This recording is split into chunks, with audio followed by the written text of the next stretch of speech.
तो hello everyone, कैसे हैं आप लोग। आई होप आप सभी अच्छे होंगे। तो स्वागत है एक और वीडियो के साथ। एंड सभी लोग वीडियो को लाइक कर लीजिएगा एंड चैनल को सब्सक्राइब कर लीजिएगा, क्योंकि आज हम लोग बात करने वाले हैं एक बहुत ही इंपॉर्टेंट टॉपिक पे, जो कि आप सभी के लिए बहुत ही ज्यादा जरूरी है और आप सभी को जानना भी जरूरी है कि कौन सा जो ब्रांच है वो बीटेक के लिए, मतलब कि बिहार इंजीनियरिंग से अगर आप इंजीनियरिंग करना चाहते हो या फिर कहीं से भी इंजीनियरिंग करना चाहते हो, तो अभी के माहौल से, ठीक है, मतलब कि अभी कौन सा ब्रांच आपके लिए बेस्ट होगा बीटेक के लिए, उसके बारे में हम लोग बात करेंगे। ठीक है, सो बीटेक के लिए कौन सा बेस्ट ब्रांच होगा, इसके बारे में हमारा टॉपिक है, कौन सा बेस्ट ब्रांच होगा।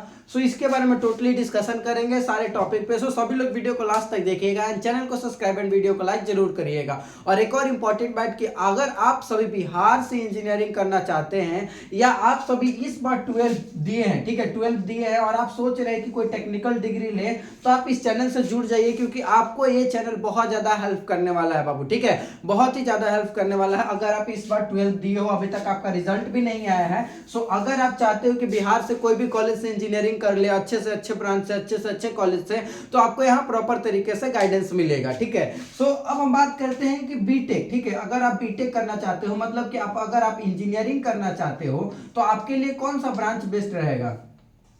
ठीक है, आपके लिए कौन सा ब्रांच बेस्ट रहेगा, इसके बारे में आपको जानना बहुत ज्यादा जरूरी है। ठीक है, अगर अगर आप बिहार से इंजीनियरिंग करना चाहते हो बाबू, ठीक है, अगर आप बिहार से इंजीनियरिंग करना चाहते हो, देखो जो आपको यहाँ पे प्रॉपर तरीके से गाइडेंस मिलेगा, टेंशन लेने की जरूरत नहीं है। ठीक है, अगर आप बिहार के इंजीनियरिंग कॉलेज से अगर आप इंजीनियरिंग करना चाहते हो, ठीक है, सो आपके लिए बेस्ट ब्रांच जो रहेगा वो कौन सा ब्रांच रहेगा और कितने रैंक तक मिल जाएगा, ये भी बच्चों को डाउट रहता है। सो देखो, अगर आप चाहते हो कि बिहार से इंजीनियरिंग करना, तो दो ब्रांच आपके लिए बहुत ज्यादा बेस्ट है। अभी बच्चों का डिमांड भी वही ब्रांच में सबसे ज्यादा है। जैसे कि मैंने 2024 में भी वीडियो बनाया था, तो बहुत सारे कैंडिडेट का दो ही ब्रांच पे सबसे ज्यादा फोकस था, और 2023 में भी सबसे ज्यादा फोकस वही दो ब्रांच पे था, और अभी भी उसी ब्रांच के लिए सबसे ज्यादा भीड़ है, कैंडिडेट को वही ब्रांच चाहिए। कौन कौन से ब्रांच है तो मैं बताता हूं। ठीक है, सो सबसे पहले अगर आपका ब्रांच है जो कि कंप्यूटर साइंस इंजीनियरिंग है, सीएससी, ठीक है, और दूसरा अगर हम कॉलेज ब्रांचेस की बात करें तो वो आपका है सिविल इंजीनियरिंग। ठीक है,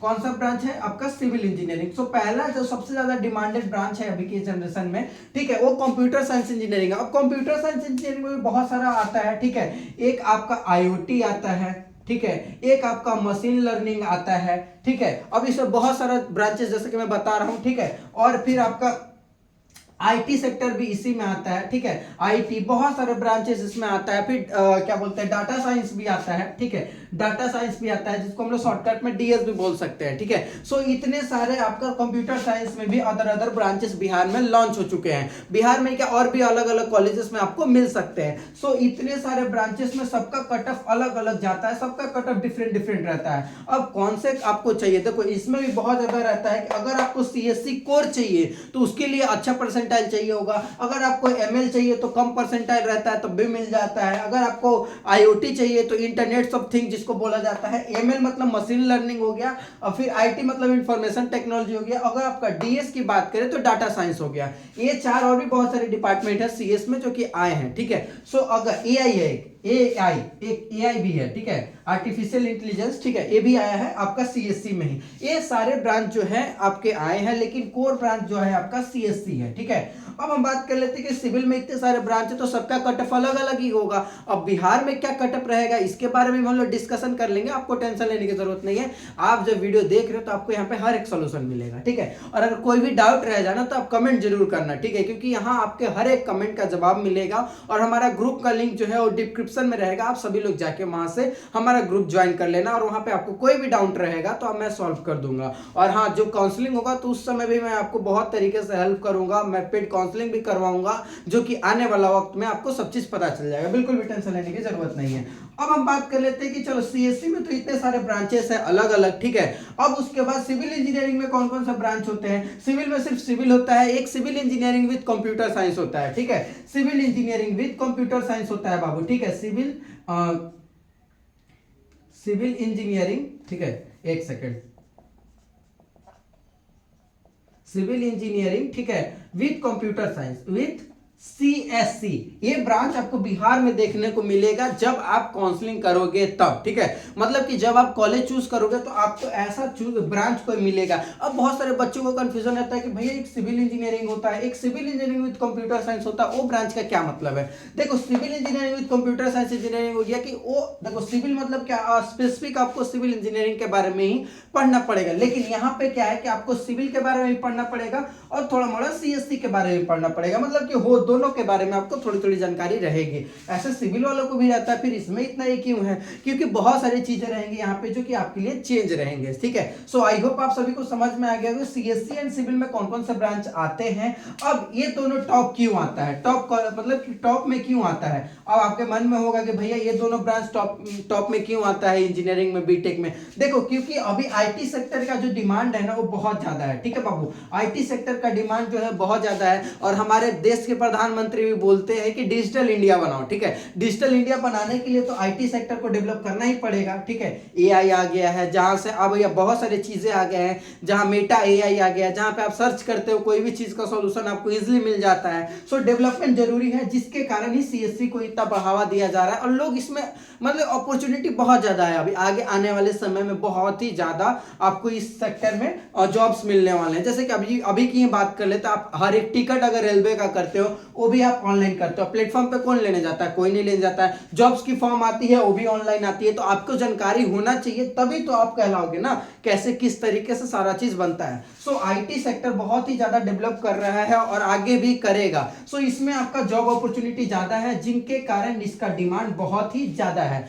सो आप अगर चाहोगे तो बेस्ट है बेस्ट, अगर आप CSC IIT में भी देखोगे तो CSC का डिमांड अभी बहुत ज्यादा है। एंड बिहार के इंजीनियरिंग कॉलेज में भी 90 परसेंटाइल वाले कैंडिडेट CSC ही चूज करते हैं और जिनका 25 परसेंटाइल रहता है, ठीक है, वो भी CSC ही चूज करते हैं कि उनको CSC चाहिए, लेकिन मिल तो नहीं पाता है लेकिन चाहिए CSC ही, ठीक है। सो डिमांड बहुत ज्यादा है भाई कंप्यूटर साइंस इंजीनियरिंग का, इसलिए इसमें भीड़ भी ज्यादा होगा। सो आप अच्छे से पढ़ना तो पड़ेगा बाबू, ठीक है। ऐसा नहीं है अब कि सब लोग सिविल CSC ले रहे हैं तो सब इंजीनियर बन जाएंगे, सब अच्छा कर पाएंगे। सब अच्छा तो नहीं कर पाएंगे, लेकिन जो अच्छे से पढ़ेगा वो अच्छा जरूर कर पाएगा। अब हम बात करते हैं कि सिविल इंजीनियरिंग का इतना डिमांड क्यों है। देखो सिविल इंजीनियरिंग का डिमांड भी बहुत ज्यादा है क्योंकि अभी का कंडीशन में आप देख सकते हो कि हर जगह रोड ये सब बहुत ज्यादा एक्सीडेंट वगैरह होता है, चाहे फिर रोड का बहुत ज्यादा जरूरत है। हर एक लोगों को घर की जरूरत है, ठीक है। आपको अगर कोई कंपनी कोई स्टार्टअप करना चाहते हो तो उसके लिए आपको एक इंफ्रास्ट्रक्चर चाहिए, बिल्डिंग चाहिए, घर चाहिए, जहां पे आप अच्छे तरीके से काम कर पाओगे। सो सिविल इंजीनियरिंग का डिमांड भी बहुत ज्यादा है और बच्चे सिविल इंजीनियरिंग ज्यादा लेते हैं। इसमें भी आपका जॉब अपॉर्चुनिटी बहुत ज्यादा है, जॉब के लिए इसमें आपको उतना ज्यादा फाइट नहीं करना पड़ेगा। हाँ लेकिन अगर आपका अच्छा कॉलेज है तब, अगर आप ऐसे ही नॉर्मल कोई कॉलेज में चले जाते हो तो बाबू प्लेसमेंट मिलने में बहुत ज्यादा दिक्कत रहेगा। और मिलेगा भी तो आपको कितने के प्लेसमेंट मिलेंगे, 2.5 लाख। इतने में क्या होगा, कुछ नहीं होगा। 2.5 लाख में क्या होगा यार, कुछ नहीं होगा। पर ईयर पर एनम आपका 2.5 लाख है तो कुछ नहीं होगा। मैंने बहुत सारे कॉलेजेस में देखे हैं, जैसे कि देखो बहुत सारे कॉलेजेस में मैंने देखे हैं कि बहुत कैंडिडेट को 3.5 लाख का एनम लगा है। देखो मिनिमम अगर आपको चाहिए तो 5+ होना चाहिए, ठीक है। 5 लाख एनम होना चाहिए तभी कोई फायदा है। अगर आपको 3.5, 2.5, 1.5 लाख एनम लग रहा है तो कोई फायदा नहीं है, ठीक है। इतने में कोई ये नहीं है, ठीक है। सो इसलिए मैं बता रहा हूं कि आपके लिए अगर सिविल और CSC बेस्ट है, लेकिन अगर आप अच्छे तरीके से पढ़ोगे तब। अगर हम बेस्ट ब्रांच की बात कर ले तो computer science and civil engineering अभी के जनरेशन में टॉप कॉलेज में चल रहा है, टॉप ब्रांचेस में चल रहा है। अब इसमें भी बहुत सारे ब्रांचेस है जो कि मैंने जिक्र कर लिया, ठीक है। और सिविल इंजीनियरिंग में एक नया ब्रांच है जो कि मैंने ऑलरेडी आप लोग को बता दिया। सो आई होप आप सभी को समझ में आ गया कि अगर आप बिहार से इंजीनियरिंग करना चाहते हो, अगर आपके अच्छे परसेंटाइल है तो आपको कौन सा ब्रांच लेना चाहिए। और बाकी अदर ब्रांच ऐसा नहीं कि खराब है, ठीक है। इंडिया का अगर टफेस्ट ब्रांच की बात करें तो जो आता है आपका इलेक्ट्रिकल इंजीनियरिंग, ठीक है, डबल ई। लेकिन इसका डिमांड इतना कम क्यों है, कम नहीं है। बच्चे लोग IIT NIT में सब सारे सीट फुल हो जाते हैं, चाहे बिहार इंजीनियरिंग में सारे कॉलेज में सीट फुल हो जाते हैं। लेकिन दिक्कत ये है कि यहाँ पे सारे लोगों को जॉब चाहिए। जॉब यहाँ पे इजीली अगर हम बात करें तो CSC एंड सिविल में मिल जाता है, लेकिन अगर हम इलेक्ट्रिकल में बात करें, इसी में बात करें तो थोड़ा सा ज्यादा फाइट करना पड़ेगा और जॉब अपॉर्चुनिटी भी उतना ज्यादा नहीं है, ठीक है। इसी वालों को तो फिर भी मिल जाता है IT सेक्टर में, लेकिन इलेक्ट्रिकल वालों को नहीं मिलता। अब हर जगह जाओगे कहीं भी जाओगे तो देखोगे कि हर चीज कंप्यूटर पे चढ़ाया जाता है, हर चीज ऑनलाइन रखा जाता है, ठीक है। अब कोई नोटबुक पे काम नहीं करता है, सो इसीलिए आईटी सेक्टर का थोड़ा ज्यादा डिमांड है, जहां पे आपको जॉब मिल सकता है इजिली, ठीक है। सो आई होप आप सभी को सारा डाउट क्लियर हो गया होगा, एंड कोई भी डाउट होगा तो आप कमेंट जरूर करिएगा। आई होप आप सभी को ये इंटरेस्टिंग टॉपिक समझ में आएगा, एंड कोई भी टॉपिक पे अगर आपको वीडियो चाहिए तो आप कमेंट कर सकते हो, कमेंट बॉक्स में लिख देना, मैं उस टॉपिक पे वीडियो बना के बता दूंगा। और कोई भी दिक्कत हो तो आप मैसेज करिएगा। मिलते हैं नेक्स्ट वीडियो में, तब तक के लिए अपना ख्याल रखिएगा। Bye bye.